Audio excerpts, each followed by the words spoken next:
अस्सलामुअलैकुम स्टूडेंट्स। तो इस वीडियो में हम बात करेंगे ओस्टियो आर्थराइटिस के बारे में। ठीक है, सबसे पहले अगर इसकी ओस्पी अगर आपके एग्ज़ाम में आ गई तो सबसे पहले जो स्टार्ट होगा वो डेफिनेशन से होगा। ठीक है, तो हम भी वैसे ही करेंगे। तो इसकी डेफिनेशन क्या होगी? It is a degenerative bone disease. It is a degenerative bone disease characterized by characterized by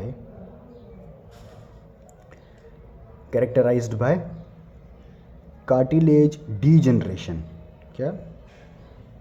cartilage degeneration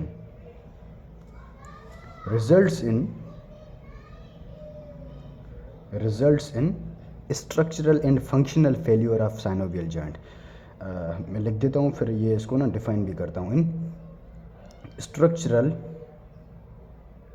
and functional failure of synovial, particularly synovial joints.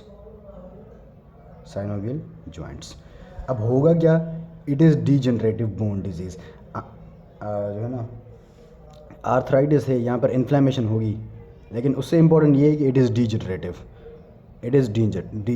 ठीक है, जो है ना, यहाँ पर बोन नहीं जॉइंट होगा।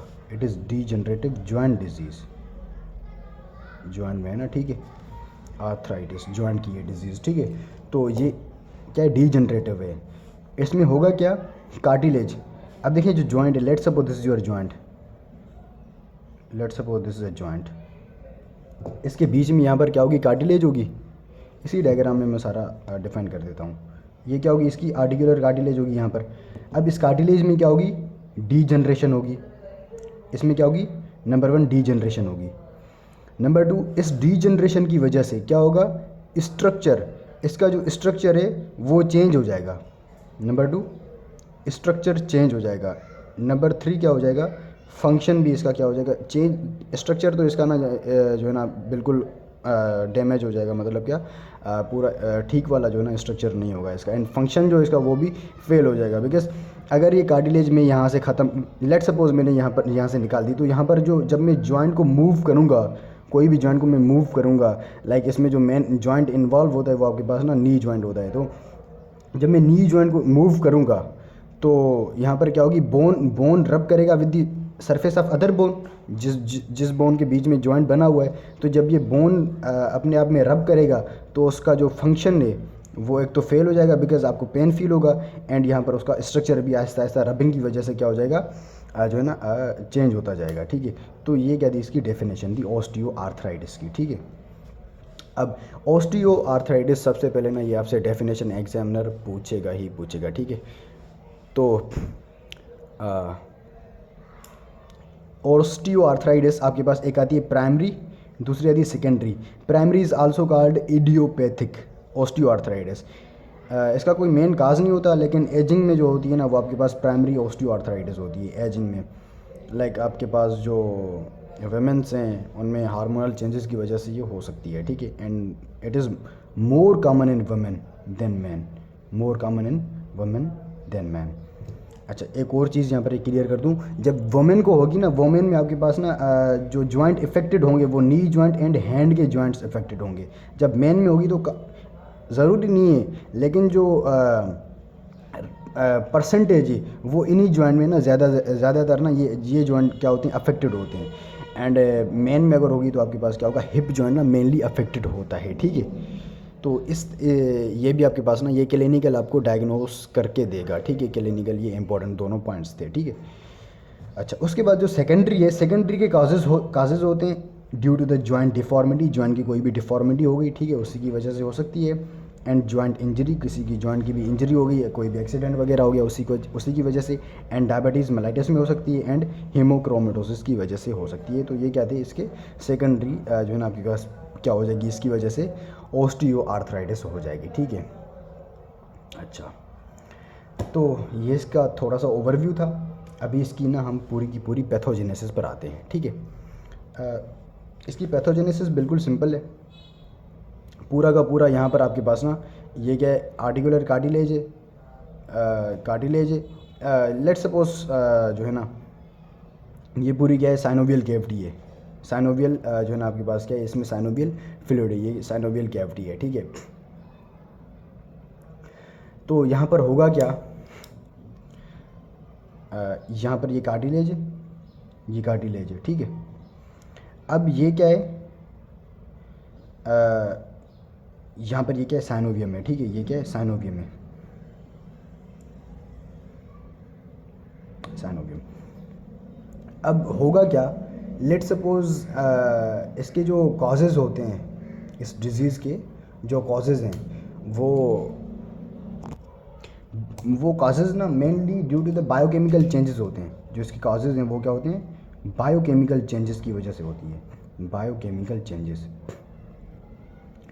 एंड ये इसका काज है। नंबर 2 इसका ना जीन म्यूटेशन भी हो सकती है, जीन में म्यूटेशन हो, ठीक है, उसी की वजह से होती है, लेकिन ये इंपॉर्टेंट है, बायोकेमिकल चेंजेस की वजह से होती है, ठीक है।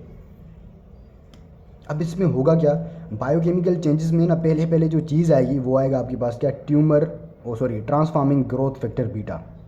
क्या, ट्रांसफार्मिंग ग्रोथ, अच्छा ट्रांसफार्मिंग ग्रोथ फैक्टर बीटा को अभी छोड़ दें। नॉर्मली होता क्या है,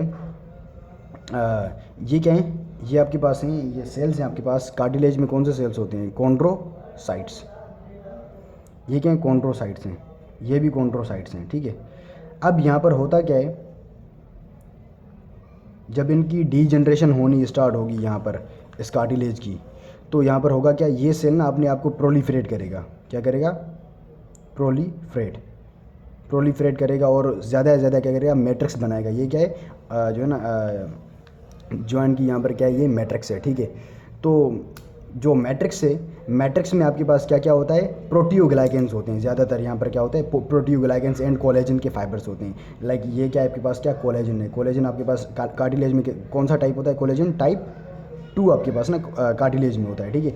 एंड यहाँ पर जो है ना प्रोटियोग्लाइकेंस भी होंगे, ठीक है, उसको मैं शो नहीं कर रहा। तो ये आपके पास ना इसकी मैट्रिक्स में होते हैं। तो ये इसकी मैट्रिक्स बनाता कौन है, ये कॉन्ड्रोसाइट्स बनाते हैं, ठीक है। तो जब इस मैट्रिक्स को आप डिस्ट्रॉय करेंगे तो इसको कंपनसेट करने के लिए ये क्या करेंगे, खुद को प्रोलिफरेट करेंगे, ठीक है, ऐसा ही है। अब होगा क्या, अब ऐसी क्या चीज़ होगी जो ऑस्टियोआर्थराइटिस डेवलप हो जाएगी। यहाँ पर होगा क्या, proliferation is less than degradation. जो डिग्रेडेशन है वो एक्सीड करेगी प्रोलिफ्रेशन को, और आपके पास डिग्रेडेशन इतनी हो जाएगी कि आपके पास ना ये जो सेल्स प्रोलिफरेट कर रहे हैं ये इसको कंपनसेट नहीं कर पाएंगे, ठीक है। उसकी वजह से आपके पास ऑस्टियोआर्थराइटिस डेवलप हो जाएगी, ठीक है। ये प्रोलिफरेट कर रहे हैं, अपना काम कर रहे हैं, तो ये प्रोलिफरेट करेंगे, लेकिन ये इतना जो है ना काम का नहीं होगा जब ये डिग्रेडेशन बहुत ज़्यादा होगी। तो अब होगा क्या, अब यहाँ पर ना साइनोवियम के सेल्स में से लेट सपोज ये साइनोवियम के सेल मैंने नहीं लिखा, आप मान लें कि साइनोवियम से एक चीज़ प्रोड्यूस होती है जिसे हम बोलते हैं क्या, transforming growth factor beta. This transforming growth factor beta stimulate these cells, chondrocytes, and chondrocyte will release nitric oxide, prostaglandin E2 and tumour necrotic factor alpha. These all are the markers of the inflammation. ऐसा ही है, ये यहाँ पर क्या करेंगे, inflammation काज कराएंगे। तो ये आर्थराइटिस का वर्ड आपको ना अभी आप ये क्लियर हो गया होगा अभी आपको, ठीक है। अब ओस्टियो मतलब क्या, अब ये बोन में कौन सी चेंजेस आएंगी वो भी मैं आपको बताऊंगा, ठीक है। पहले अब इसको ना डिस्कस करते हैं। And tumour transforming growth factor beta ये चीज़ें रिलीज करवाएगा from the chondrocytes, and it also stimulate the synthesis of 2 enzymes. Number 1 this enzyme matrix metalloproteases,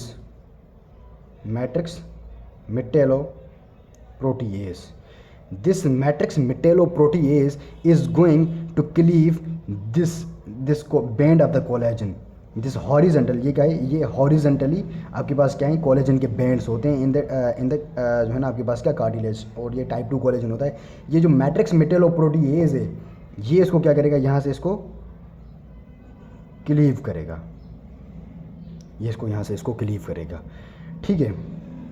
this the function of matrix metalloproteinase, देख रहे हैं, मैट्रिक्स को cleave करेगा। And दूसरा एक और एंजाइम ये प्रोड्यूस करते हैं, उसे हम बोलते हैं क्या, एग्रीकेनेस। एग्रीकेनेस, दिस इज़ योर एग्रीकेनेस। एसी का मतलब है एग्रीकेनेस। अब एग्रीकेनेस क्यों, यहाँ पर क्या होते हैं, प्रोटियोग्लाइकेंस होते हैं ना यहाँ पर इसमें, तो वो प्रोटियोग्लाइकेंस को जो डिग्रेड करेगा वो एग्रीकेनेस होगा, ठीक है।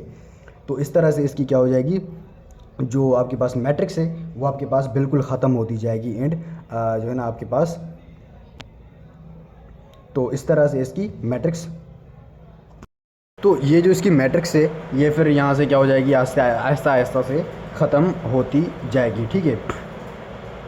तो मैट्रिक्स मेटालोप्रोटीज का काम क्या था, ये कोलेजन 2 को जो है ना डिग्रेड करता है एंड एग्रीकेनेस क्या करते हैं, ये आपके पास पेप्टाइडो आपके पास क्या, पेप्टाइडोग्लाइकेंस को क्या करते हैं, ये यहाँ से डिग्रेड करते हैं, ठीक है। अच्छा जी, तो ये हो गया, ये क्या थी, इसकी पैथोजेनेसिस थी। उसके बाद इसकी थोड़ी सी ना मैं आपको मार्फोलॉजी भी बता देता हूँ, ठीक है। अब मार्फोलॉजी में क्या है, लेट सपोज ये जो लाइन आपको दिख रही है, ये लाइन आपके पास लेट सपोज ये क्या, कार्टिलेज है। जो कार्टिलेजेस में चेंजेस आती हैं वो आपके पास number 1 is the, it will become granular and soft. ये आपके पास ग्रेन्युलर हो जाएगी एंड सॉफ्ट हो जाएगी, ठीक है। एंड बिल्कुल लेट सपोज इसकी पहले थिकनेस इतनी थी, इसकी थिकनेस ना फिर बिल्कुल इतनी सी रह जाएगी, इतनी सी, ठीक है। तो ये एक तो सॉफ्ट एंड जो है ना ग्रेन्युलर हो जाएगी, दूसरी क्या हो जाएगी, थिन हो जाएगी, थिन एंड थिन हो जाएगी, ठीक है, बिल्कुल थिन हो जाएगी, पतली हो जाएगी। उसके बाद यहाँ पर क्या होगा, जब मैं जॉइंट को मूव करूँगा, पहले तो कार्टिलेज थी जो इन बोन के बीच में थी, in bone, in let's suppose this is a bone, this is the other bone, इन दोनों बोन के बीच में ये क्या है, कार्टिलेज है। अब मैं मूव कर रहा हूँ तो ये कार्टिलेज इसके ऊपर इसके साथ साथ मूव कर रही है। अब लेट सपोज यहाँ पर कार्टिलेज डीजनरेट हो गई है, अब ये बोन एक दूसरे के करीब आ गए, जब मैं मूव करूँगा तो ये बोन इसके ऊपर जो है ना रब करेगा, ये बोन इसके ऊपर रब करेगा। तो इस रबिंग की वजह से एक बोन की जो सरफेस है, अंडरलाइंग सरफेस, इसकी ना एक अपीयरेंस हो जाती है, उसे हम बोलते हैं क्या, पॉलिश्ड आइवोरी अपीयरेंस। क्या, उस अपीयरेंस को हम बोलते हैं क्या, पॉलिश्ड आइवोरी अपीयरेंस। और इसको इन्होंने एक टर्म दिया हुआ है जिसे हम बोलते हैं क्या, बोन ईबरनेशन। ये क्या है, बोन ईबरनेशन है, ठीक है। तो आई होप ये बोन ईबरनेशन आपको क्लियर हो गया होगा कि ये क्यों होती है, ठीक है। उसके बाद यहाँ पर होगा क्या, जब ये कार्टिलेज यहाँ पर डिजनरेट हो जाएगी ना, तो बोन्स में ना बोन के नीचे कार्टिलेज के नीचे जो बोन है उसे हम बोलते हैं क्या, let's suppose this is the cartilage and this is the bone. ये कार्टिलेज है, कार्टिलेज के नीचे क्या है, बोन है। तो कार्टिलेज को हम बोलते हैं क्या, कॉन्ड्रो मतलब क्या, कार्टिलेज के जो नीचे है वो बोन है। तो ये कार्टिलेज के नीचे बोन में जो चेंजेस आएंगी उन चेंजेस को हम बोलते हैं क्या, सब कॉन्ड्रल चेंजेस। कार्टिलेज के नीचे सब कॉन्ड्रल चेंजेस, जो नीचे वाले बोन में चेंजेस आएंगी उसे हम बोलेंगे क्या, सब कॉन्ड्रल चेंजेस। और सब कॉन्ड्रल चेंजेस में जो पहली चीज़ होती है is this is sclerosis. Sclerosis not multiple sclerosis जो ब्रेन में होती है, मतलब क्या, नर्व्स में होती है, ठीक है। अब this sclerosis means increase density of the bone, increase density of the bone. अब इंक्रीज डेंसिटी क्यों, बिकॉज यहाँ पर ये देख रहे हैं इस कार्टिलेज में यहाँ पर क्या था, एक जो कार्टिलेज के अराउंड क्या थी, यहाँ पर एक जॉइंट कैविटी थी। अब कार्टिलेज जब नहीं रहेगी तो जॉइंट कैविटी के जो फ्लूइड्स हैं यहाँ से लीक आउट करेंगे इन द बोन और यहाँ पर एक्यूमुलेट हो जाएंगे सब कॉन्ड्रल रीजन में, और इसे हम बोलेंगे क्या, स्क्लेरोसिस। उसकी वजह से जो डेंसिटी है वो बोन की बढ़ जाएगी, ठीक है। तो ये आपको एक्सरेज में दिख ही जाते हैं, ठीक है। दिस इज़ वन सब कॉन्ड्रल चेंज। दूसरी भी होती है वो भी बताता हूँ, ठीक है। यहाँ पर एक और चेंज आती है वो भी बताता हूँ।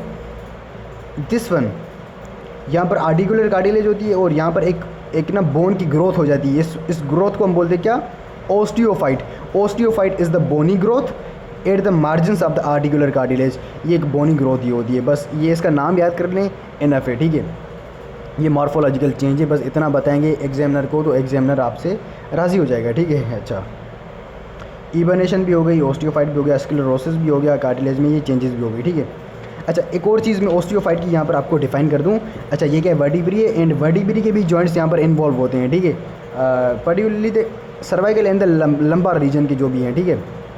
होगा क्या, this is the hypothetical diagram, not the actual anatomical diagram of the vertebrae.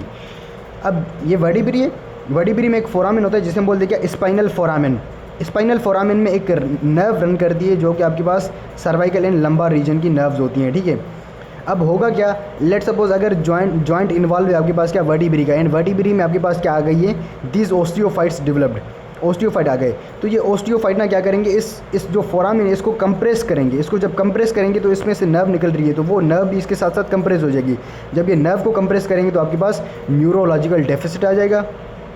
And एक पेन होता है जो टिपिकल पेन होता है जो वर्टिब्रीज की जब जॉइंट इन्वॉल्व होते हैं उसे हम बोलते हैं क्या, रेडिकुलर पेन। जो रेडिकुलर पेन होगा वो आपके पास ना पेशेंट आएगा कि भाई डॉक्टर साहब मुझे ना जो ना रीढ़ की हड्डी में जो ना दर्द होता है, कहाँ पर होता है भाई, सर्वाइकल रीजन में बताएगा एंड लंबार रीजन में बताएगा, ठीक है। वो ऐसे नहीं बताएगा कि जो ना सर्वाइकल रीजन में, वो आपको बताएगा यहाँ पर दर्द है, आपको ना फिर देखना है कि कौन सा रीजन है, ठीक है। जो पर्टिकुलरली इन्वॉल्व होता है वो सर्वाइकल एंड लंबार रीजन होता है, ठीक है। आई होप क्लियर हो गया होगा। एंड इफ वर्टिब्री के अराउंड ज़ाहिर है भाई मसल भी होंगे, तो let's suppose this is the muscle. अब मसल को नर्व सप्लाई नहीं हो रही तो मसल स्पाज़म हो जाएगी एंड एट्रोफी हो जाएगी। These are the changes around the vertebrae, ठीक है। इस ओस्टियोफाइट की वजह से होती है, ठीक है। इस तरह से भी आपको पेशेंट आपके पास प्रेजेंट हो सकता है। आई होप कि क्लियर हो गया होगा। अच्छा, एक चेंज बताई थी यहाँ पर, ये मैंने सब कॉन्ड्रल चेंज, ओस्टियोस्क्लेरोस, सॉरी ओस्टियो बोल रहा हूँ, स्क्लेरोसिस। उसके बाद दूसरी चीज़ होती है क्या, यहाँ पर ये बोन है, बोन में ना ये देख रहे हैं एक फोरामेन टाइप मैंने चीज़ बनाई हुई, ये इसके फ्रैक्चर हो गया है, ठीक है, स्मॉल फ्रैक्चर्स हो जाएंगे। This the second change, this is second subchondral change in the bone is the small fractures in the bone. क्या, स्मॉल फ्रैक्चर्स, उसकी वजह से, फ्रैक्चर की वजह से यहाँ पर क्या बनेगा, गैप बनेगा। इस गैप की वजह से क्या होगा, यहाँ से जो फ्लूइड है ना हैंग आउट करेगा एंड यहाँ पर नीचे बोन के नीचे वाले पार्ट में क्या बनाएगा, एक सिस्ट बना देगा, और उस सिस्ट को हम बोलते हैं क्या, सब कॉन्ड्रल सिस्ट। क्या, सब कॉन्ड्रल सिस्ट बोलते हैं इसे। 3 चेंजेस होती हैं जो सब कॉन्ड्रल चेंजेस होती हैं, वो तीनों मैंने बता दी हैं। सब कॉन्ड्रल सिस्ट होती है, स्मॉल फ्रैक्चर्स होते हैं एंड स्क्लेरोसिस होते हैं, ठीक है। ये नंबर्स मैंने लगा दिए थे लेकिन ये आगे पीछे हो गए, आप इसमें ना जो है ना परेशान नहीं होना, ठीक है।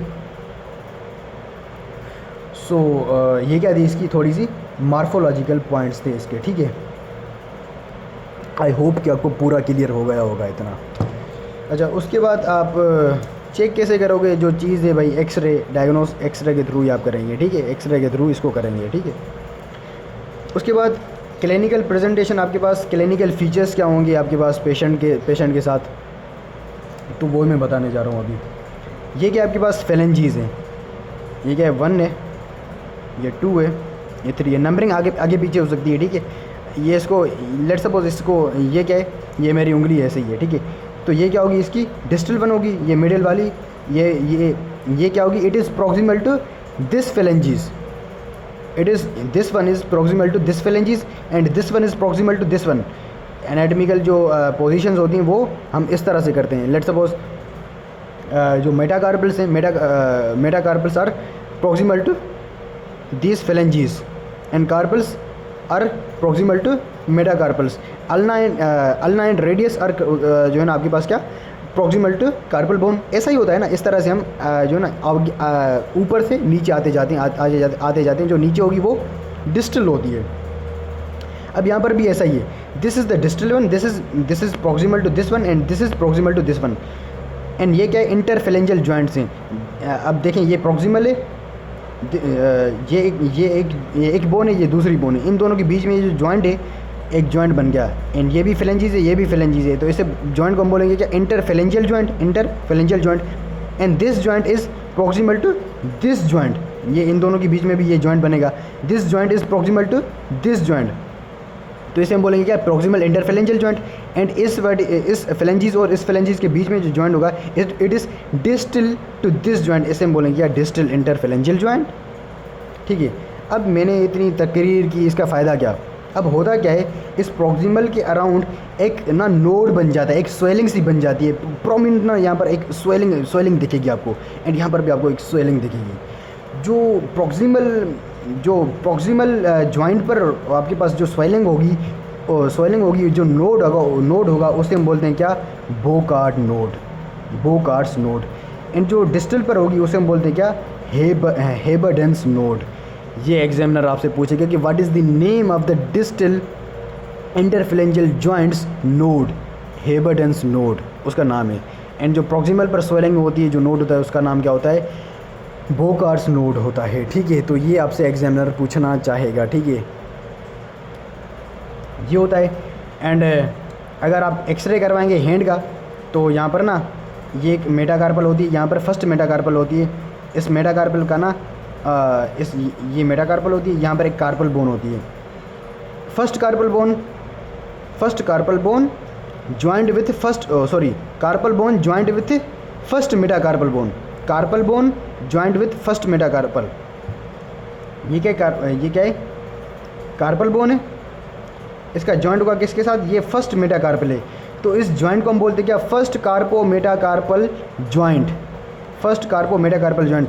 अगर आप इसकी भी आपके पास अगर एक्सरे होगी ना, तो ये भी आपको कॉमनली ये भी अफेक्टेड मिलता है। ठीक है, तो इस तरह से भी आप इसकी अप्रोच ये अप्रोच भी होती है इसकी। ठीक है, तो ये होता है। एंड आपको पेशेंट कैसे जो ना आपके पास प्रेजेंट होगा, लिमिटेड मूवमेंट बोलेगा आपके पास जॉइंट की, एंड मॉर्निंग स्टिफनेस होती है। ठीक है, जॉइंट में। ठीक है, तो इस तरह से आपके पास पेशेंट प्रेजेंट करेगा आपकी क्लिनिक में। ठीक है, इस तरह से होता है। एंड इसका ट्रीटमेंट क्या होता है, ट्रीटमेंट में फार्मा में डिस्कस करूँगा। एनसेड देते हैं, कॉर्टिकोस्टेरॉइड हैं, एंड आर्थ्रोप्लास्टी करते हैं। ठीक है, इसको मैं जो ना उसमें डिस्कस करूँगा डिटेल से, किसमें, फार्माकोलॉजी के वीडियो में। ठीक है, so this is all about the जो है ना आपके पास क्या, ओस्टियो आर्थराइटिस। आई होप कि पूरा का पूरा टॉपिक आपको क्लियर हो गया होगा।